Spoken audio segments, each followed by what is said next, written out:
Nous allons rendre grâce à Dieu ce matin. Au nom du Père, du Fils et du Saint-Esprit. Amen. Éternel, mon Dieu, mon roi, ce matin, nous te bénissons et nous te rendons toute la gloire parce que tu es Dieu. Seigneur, nous te disons merci parce que tu nous as permis d'être présents. Merci pour le réveil de ce matin. Seigneur, nous ne sommes rien, mais tu as permis que nous soyons là. Seigneur, nous te bénissons pour notre pays, pour nos autorités. Seigneur, pour notre parti. Yahweh, c'est à toi que nous regardons. Merci. Comme tu nous as amenés, merci de nous ramener aussi dans nos maisons. Merci pour toute la grâce. Merci pour tout ce que tu fais dans nos vies, dans la vie de nos familles respectives. Que la gloire te revienne, toi qui es Dieu, qui ne dort ni ne sommeille. Au nom puissant de Jésus-Christ de Nazareth, j'ai prié. Amen. Amen.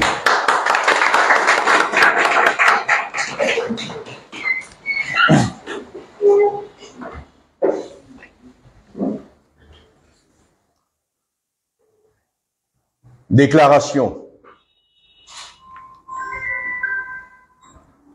Il y a quelques jours, le peuple gabonais, le Rassemblement Espoir et le Mouvement populaire citoyen ont pris connaissance du décret 115 portant convocation et organisation du dialogue national inclusif.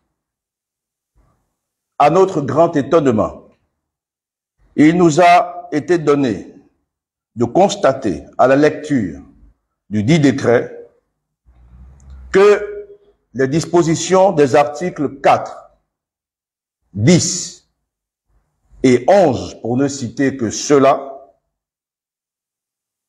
ont effectivement biaisé le mode de désignation des commissaires. En effet, le mode de désignation des commissaires n'est pas connu. De plus, les conclusions de cette grande consultation du peuple ne seront pas souveraines, mais également les recommandations issues du dialogue ne sauraient être en contradiction avec la charte de la transition.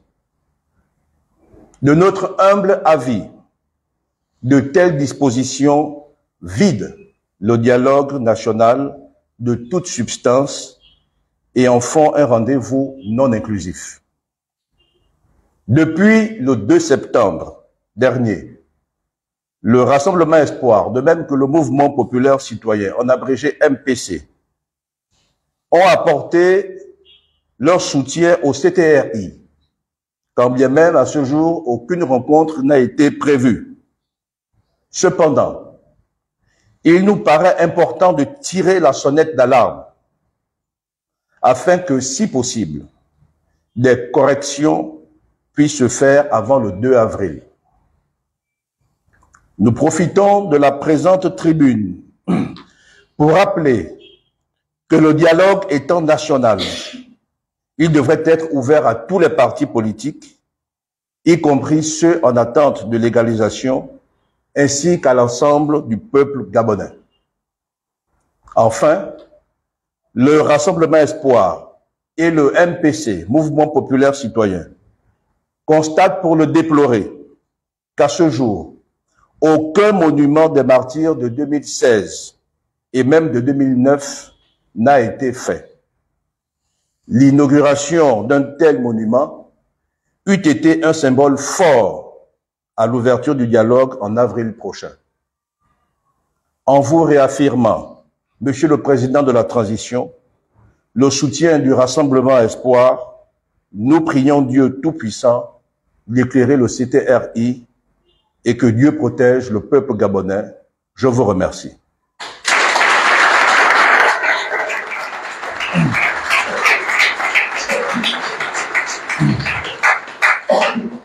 Bonjour, Monsieur le Président. Bonjour. Nous avons écouté votre déclaration. Cependant, justement, qu'est-ce que vous proposez pour que ce dialogue soit inclusif? On a vu que vous avez fait des observations qui n'arrangent pas apparemment le droit monde. Quelles sont vos propositions, vous, au sein de Rassemblement Espoir? Bien, je vous remercie. Les propositions viennent d'être déclinées. Le dialogue est inclusif, il faut qu'il le soit. Vous savez, Les grandes messes de la démocratie où l'on convoque le peuple pour s'exprimer sont des occasions que Dieu donne à l'histoire des nations pour corriger ce qui a été fait par le passé. Je pense que l'ensemble des Gabonais et des Gabonaises fondent beaucoup d'espoir sur ce dialogue national. Malheureusement, force est de constater que le décret 115 est fermé. Je donne un exemple. Par exemple, la presse n'est pas conviée par le décret 115 dans ce dialogue. Il y a des associations qui sont clairement citées par le décret. Vous avez des associations de femmes, des associations de jeunes, mais pas d'associations de presse, par exemple. Mais les organes de presse, faut rappeler quand même que la presse est le 4e pouvoir. Donc, nous trouvons qu'il y a trop d'absents à ce dialogue. De même, on nous avait d'abord dit qu'il y aurait 1000 personnes au dialogue. Ensuite, on est passé de 1000 à 580 personnes. Et aucune explication n'a été donnée pour nous expliquer pourquoi cette différence. Donc, nous demandons simplement au CTRI, n'est-ce pas, aux instances qui travaillent pour la mise en place du dialogue, de revoir si possible le décret 115 de façon à ce qu'il soit plus inclusif. De même, on a pu constater que certaines associations siègent, n'est-ce pas, à la vice-présidence du bureau du dialogue. Bon, quel a été le critère de sélection de ces associations? Point d'interrogation. Donc, nous souhaitons que le dialogue soit inclusif. C'est un dialogue national. Tous les partis politiques devraient y être associés, que les partis soient légalisés ou pas du tout. Vous savez parfaitement que nous vivons dans un pays où les partis politiques étaient légalisés à la tête du client. Donc, si le dialogue est national, chaque citoyen devrait pouvoir s'exprimer. Justement, en parlant d'associations et de partis politiques, quelle a été la contribution du Rassemblement Espoir? Ce Rassemblement Espoir a réussi à apporter ses contributions. Ben, écoutez, nous, le Rassemblement Espoir et le Mouvement populaire citoyen, ont travaillé d'arrache-pied, ici même au siège du parti, et nos contributions ont bel et bien été déposées. Vous savez, je voudrais dire que les attentes du Rassemblement Espoir et du Mouvement populaire citoyen, je pense du peuple gabonais, c'est que les conclusions du dialogue soient souveraines. Vous savez, en droit, on dit que la Constitution découle du peuple. Ce que nous appelons en droit le PCO, le pouvoir constituant originaire, qui détient lui-même la compétence de sa compétence. Donc, le peuple est l'essence du pouvoir, comme le peuple est l'essence des institutions. Donc, ce que nous attendons, comme l'ensemble du peuple gabonais, c'est que le dialogue soit non seulement inclusif, mais que les conclusions de ce dialogue également soient souveraines. Et c'est parce que nous pensions que ces conclusions seraient souveraines que le Rassemblement Espoir et le MPC ont travaillé d'arrache-pied pour donner leurs contributions, lesquelles contributions ont été déposées auprès de qui de droit. Or, l'article 10 du décret précise que l'article 10 du décret précise que les conclusions ne seront pas souveraines. Donc, les conclusions seront laissées à l'appréciation. Naturellement, nous voulons croire et nous croyons que le président du CTRI est de bonne foi pour traduire cela en termes de loi via le référendum, mais quand le peuple s'exprime, en principe, il doit être souverain. Monsieur le Président, est-ce que vous êtes en train d'exprimer là une crainte quant à la souveraineté du peuple qui pourrait ne pas être respectée? Bien, écoutez, je l'ai dit tantôt, nous accordons le bénéfice du doute au CTRI. Nous sommes, nous, le Rassemblement Espoir, en soutien au CTRI, mais nous voulons garder, malgré notre soutien, une certaine liberté d'expression pour informer le peuple gabonais lorsque nous estimons qu'il y a des choses qui ne vont pas forcément dans le bon sens. Je l'ai dit, l'article 11 du décret 115 vide le dialogue de toute substance parce que le dialogue est organisé pourquoi? Il est organisé précisément pour organiser la transition en cours dans notre pays d'une part, et d'autre part, pour jeter les bases d'un Gabon nouveau à travers la création, la mise en place de nouvelles institutions. Bon, nous autres, nous sommes impatients de voir les conclusions qui sortiront de ce dialogue. Jusqu'à présent, le Rassemblement Espoir n'a pas été appelé pour participer à ce dialogue. Mais nous espérons que de grandes décisions sortiront de ce dialogue, par exemple l'indépendance de la justice. Est-ce qu'au sortir de ce dialogue, la justice sera toujours dirigée par l'exécutif? C'est une question. Donc il y a des questions prioritaires comme ça. On ne peut plus vivre dans un pays où les juges sont nommés, où l'exécutif siège au sein du Conseil national de la magistrature, quand on sait le rôle grave que la Cour constitutionnelle a joué dans ce pays par le passé, il faut véritablement que le dialogue national jette des bases d'un Gabon nouveau. Et nous pensons humblement que les conclusions auraient dû être souveraines. Justement, parlant de restauration des institutions, nous sommes à l'heure de la transition, des choses ont été faites. Vous, observateurs de la vie politique, quelle est votre observation depuis l'arrivée de la transition au Gabon? Écoutez, nous ne sommes pas que des observateurs de la vie politique, puisque nous sommes nous-mêmes présidents de parti et donc acteurs de la vie politique. Mais notre appréciation de la transition, je l'ai dit, le 2 septembre dernier, nous avons été l'un des premiers partis à appuyer le CTRI et la transition en cours dans notre pays. Naturellement, il n'aurait pas pu en être autrement. Vous savez quand même que les militaires ont débarrassé le Gabon d'une dictature vieille de plus de 50 ans. Donc, on ne pouvait que leur accorder le bénéfice du doute. Bien.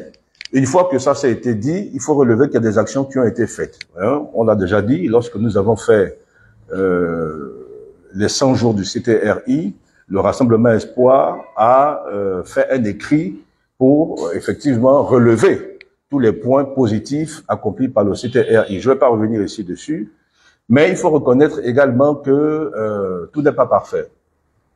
Tout n'est pas parfait. Nous assistons à quoi? Nous assistons à la résurrection du PDG. Le PDG, je l'ai dit, le PDG n'est pas qu'un parti politique. Le PDG est un système de pensée. C'est une manière de vivre, le PDG, qui malheureusement a conduit le pays dans le chaos. Et j'aime toujours m'appuyer sur des références bibliques, puisque je suis chrétien. C'est vrai que être chrétien est devenu à la mode aujourd'hui. Mais Jésus dit ceci dans la Bible. Dans Matthieu au chapitre 9, il dit qu'on ne met pas le vin nouveau dans les outres anciennes. Jésus nous donne un cours de sciences politiques sur les transitions. On ne met pas le vin nouveau dans les outres anciennes. Le vin nouveau, c'est quoi? C'est la transition. C'est la transition. Jésus dit que si on prend le vin nouveau ou qu'on le met dans les autres anciennes éclatent et le vin est perdu. Donc, les autres anciennes, c'est qui? Ben, c'est le PDG.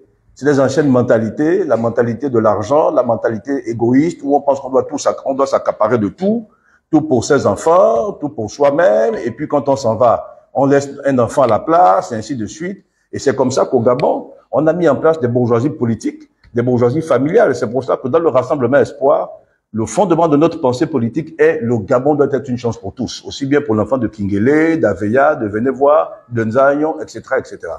Donc, malheureusement, force est de constater que le PDG est toujours la première force politique du pays, dans toutes les institutions, et ça, je pense que c'est une erreur. D'ailleurs, je crois que nombre de personnes l'ont relevé. Ensuite, le président de la transition, très respectueusement, devrait également comprendre que nous sommes à l'heure de renouvellement de la classe politique. Et donc, pour l'instant, j'estime qu'il n'a pas donné de signal fort à l'émergence d'une nouvelle classe politique. Au contraire, il travaille avec les anciens, et les mêmes causes produisent les mêmes effets. On peut voir les nominations partisanes, des gens qui sont au gouvernement, qui nomment des parents, etc., etc. Donc, il faut comprendre que nous sommes à l'heure du renouvellement de la pensée politique, au renouvellement de la classe politique, et des Gabonais et des Gabonaises qui n'ont pas forcément des grands noms de famille, puisqu'il y a dans ce pays des gens qui ont fabriqué des expressions politiques, grands noms de famille, pour donner l'impression que les autres ne sont rien. Nous devons en finir au Gabon avec les bourgeoisies politiques, avec les bourgeoisies familiales politiques, où ce sont les mêmes depuis toujours qui occupent les premiers rôles, qui jouent les premiers rôles, eux et leurs enfants, et les autres sont venus suivre. Personne au Gabon n'a mis un enfant au monde pour qu'il vienne porter les valises des autres. Ça n'existe pas. En tout cas, nous, le Rassemblement Espoir, nous aimons à nous positionner comme étant un parti de la nouvelle génération, un parti de la rupture, qui rappellera que le Gabon doit résolument changer et renouveler sa classe politique. C'est certainement la boucle, Monsieur le Président.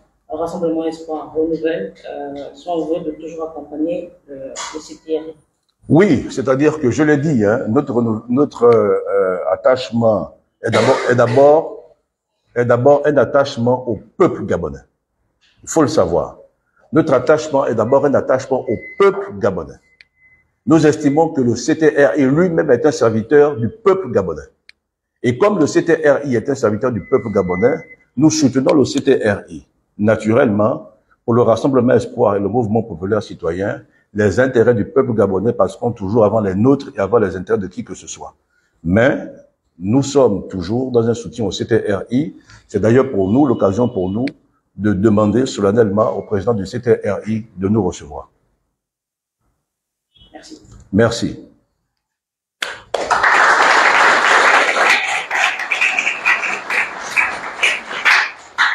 Nous allons finir avec l'hymne national.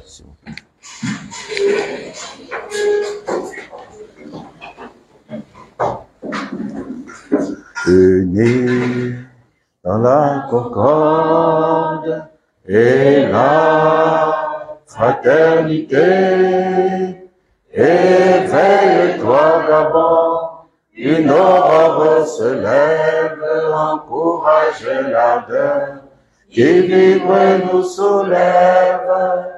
C'est enfin notre sort vers la félicité. C'est enfin notre sort vers la félicité. Éblouissante et fière, le jour sublime monte, pourchassant à jamais l'injustice et la honte, qui monte encore et calme nos alarmes, qui prône